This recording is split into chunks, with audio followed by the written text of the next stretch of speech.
देखो वो ये आपका यानी संपूर्ण क्रांति के संपूर्ण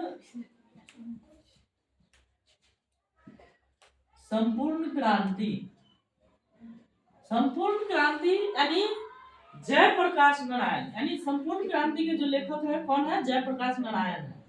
जय प्रकाश नारायण, जयप्रकाश नारायण। और जयप्रकाश नारायण जी का ये कहना है कि भ्रष्टाचार की जड़, पहले हमारा ये सवाल है कि भ्रष्टाचार की जड़ क्या है। सवाल मेरा ये है कि भ्रष्टाचार की जड़ क्या है, और ये किस चैप्टर से लिया गया है? तो संपूर्ण क्रांति से लिया गया है। और इसके लेखक कौन है? तो जयप्रकाश नारायण जी है, जिसको हम जेपी भी कहते हैं, जेपी। और इनका बचपन का नाम बाउल है। क्या नाम है? बाउल। चलिए, और आपको ये बात समझना है, इसके अलावा आपको ये जानना है कि भ्रष्टाचार की जड़ क्या है। ये हमारा प्रश्न है आज का प्रश्न है कि भ्रष्टाचार की जड़ क्या है। तो ध्यान से समझिएगा इसको अच्छे से।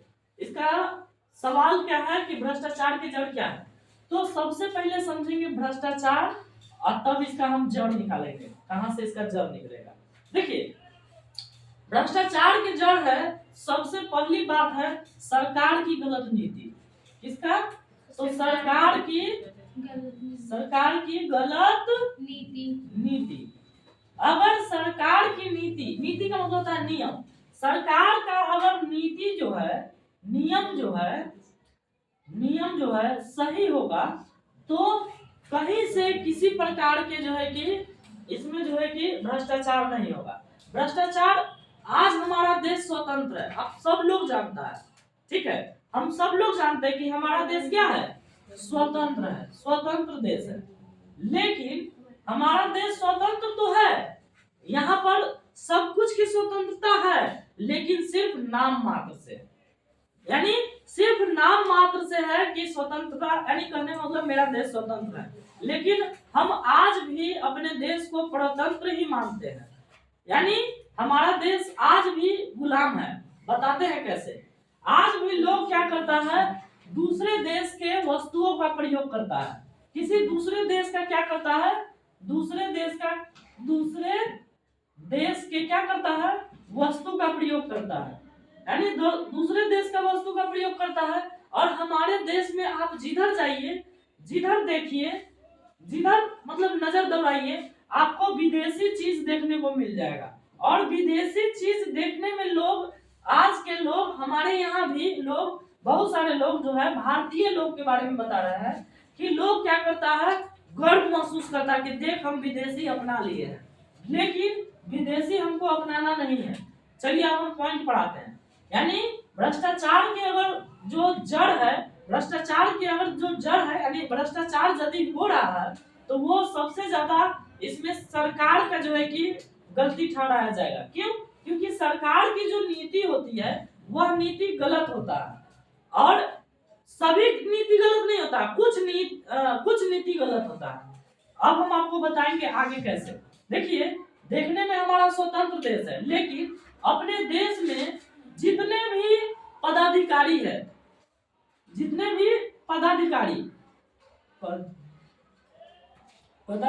है, लगभग हम कह रहे हैं, सभी नहीं है, लेकिन लगभग जो पदाधिकारी है, ये क्या है? घूसखोर है। ये क्या है? घूसखोर है। आप कोई भी काम करवाइए, कोई भी चीज, कोई भी काम, कुछ भी, किसी भी दफ्तर में चल जाइए, चाहे वह शिक्षा का हो, या फिर आपका स्वास्थ्य का दफ्तर हो, या किसी कोर्ट का दफ्तर हो, कहीं भी जाइएगा, बिना घूस दिए हुए आपका काम नहीं होगा, है ना? बिना घूसखोर, यानी घूसखोरी इतना ज्यादा है, इतना ज्यादा अपने यहाँ घूसखोरी है ना? अपना यहाँ इतना ज्यादा घूसखोरी है, क्या बताएं? इतना ज्यादा घूसखोरी है कि लोग जो है कि क्या होता है, यानी कदम कदम पर घूस देना पड़ता है। एक छोटा सा भी काम होता है तो बिना घूस दिए हुए कोई काम नहीं होता, चाहे वह ग्राम पंचायत का काम हो, या फिर नगर निगम का काम हो, कोई भी काम हो, या फिर आपको पानी से संबंधित या फिर स्वास्थ्य से संबंधित, किसी से संबंधित आपको कोई भी जरूरत काम रहेगा तो आपको घूस देना ही पड़ेगा। इसके अलावा हम बताते हैं अब, और हम इसके नीति, गलत नीति के बारे में बताते हैं। गलत नीति और गलत नियम ये है इनका, सरकार का गलत नियम ये है कि सरकार जो है, जब सरकार के चुनाव का समय आता है, चुनाव के समय में पता ही नहीं चलता कि इतना पैसा आया कहां से। लोगों को आप देखिएगा कहीं, यानी कहीं जो है कि मांस बंटवा रहा है, कहीं दारू बंटवा रहा है, कभी कुछ बंटवा रहा है, कहीं ढुआ दे रहा है, कहीं पैसा बंटवा रहा है ना।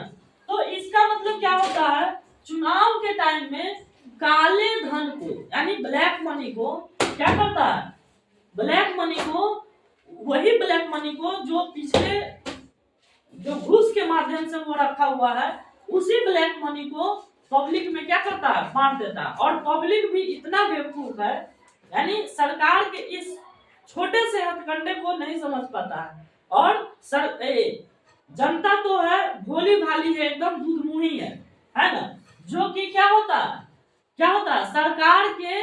सरकार के यानी चुनी चपड़ी बातों पर क्या करता है, उसके जो है कि बातों को मान लेता है, और कुछ यानी चंद पैसों के कारण अपना कीमती वोट जो है गलत सरकार के हाथ में, यानी गलत सरकार के हाथ में, गलत सरकार बोले तो जो अच्छा नेता नहीं है, गलत सरकार के हाथ में, यानी गलत सरकार के हाथ में क्या कर देता है, उसका यानी देश का बागडोर दे देता है। किसका बागडोर, तो देश का बागडोर वही गलत नेता क्या करता है, गलत तरीके से अपना जो है कि देश को चलाता है, जिसके कारण यानी भ्रष्टाचार पनपने लगती है, और भ्रष्टाचार धीरे धीरे विकराल और होते जाती है।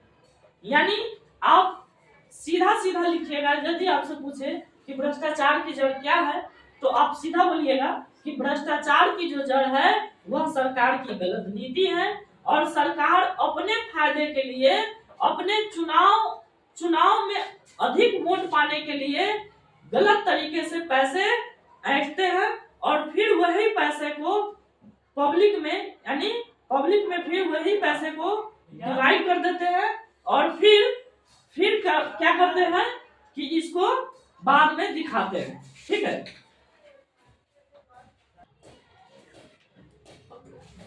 कह रहा है कि जयप्रकाश नारायण जो है कम्युनिस्ट पार्टी में शामिल क्यों नहीं हुए। तो जयप्रकाश नारायण जी कह रहा है इसमें सवाल कि जयप्रकाश नारायण जी जो है, ये जो है कम्युनिस्ट पार्टी जो होता है उस पार्टी में शामिल क्यों नहीं हुए। तो जयप्रकाश नारायण जी का कहना है कि कम्युनिस्ट पार्टी के यानी जो आगे बढ़ने के लिए जो है ना, बुजुर्गा क्लास को दे देना चाहिए,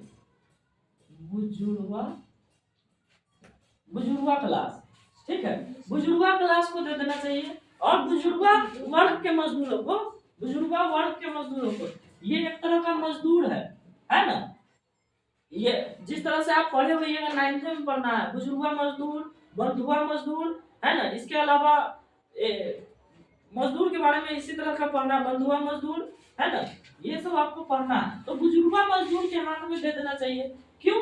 क्योंकि बुजुर्गा मजदूर जो है ये जो है थोड़ा सा क्या है, यानी थोड़ा सा धनी टाइप का है, यानी थोड़ा सा पैसे वाला।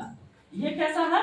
पैसे वाला है थोड़ा सा, ठीक है, यानी इसके पास थोड़ा सा पैसा कौड़ी है, मतलब ना ज्यादा अमीर है ना ज्यादा गरीब है, मीडियम में। तो इसके पास कुछ पैसा है, तो आपको क्या करना चाहिए, जयप्रकाश नारायण जी का कहना था कि क्या हो जाना चाहिए, बुजुर्गा वर्ग के हाथ में बागडोर दे देना चाहिए देश का। लेकिन कम्युनिस्ट पार्टी जो है ये क्या किया, अपने ही हाथ में बागडोर रख लिया। ये जो है बुजुर्गा वर्ग के ना दे करके अपने ही जो बागडोर होता है वो अपने ही हाथ में धर लिया, जिसके कारण जयप्रकाश नारायण जो है कम्युनिस्ट पार्टी में न शामिल होकर के ये क्या किए, जयप्रकाश नारायण जी ये क्या किए, कांग्रेस पार्टी यानी कांग्रेस छाप, कहने का मतलब कांग्रेस कांग्रेस सभा कहिए या कांग्रेस पार्टी कहिए, कांग्रेस पार्टी में क्या हो गए, कांग्रेस पार्टी में क्या कर लिए, शामिल हो गए। कौन, तो ये जयप्रकाश नारायण। जब कहां से, बाहर से आए, कहां गए थे, अमेरिका से गए थे। अमेरिका से जब आए तो क्या हो गया, ये कांग्रेस पार्टी को क्या कर लिए, ज्वाइन कर लिए। लेकिन कम्युनिस्ट पार्टी में ज्वाइन नहीं हुए। क्यों, क्योंकि जयप्रकाश नारायण जी का कहना था कि जो बागडोर है, यानी देश का बागडोर जो है वह बुजुर्गा वर्ग के हाथ में होना चाहिए, क्योंकि इसके पास थोड़ा बहुत धन संपत्ति है, बढ़िया, मतलब थोड़ा सा ठीक ठाक में है। लेकिन ये क्या किए, कम्युनिस्ट पार्टी को ही बागडोर दे दिए, जिसके कारण जयप्रकाश नारायण जी जो है वह क्या किए, वह किए क्या कि कम्युनिस्ट पार्टी में शामिल न होकर के वह अपना क्या किए, कांग्रेस पार्टी में जाकर शामिल हो गए। समझ गए? गुड। नेक्स्ट क्वेश्चन में चलेंगे अब।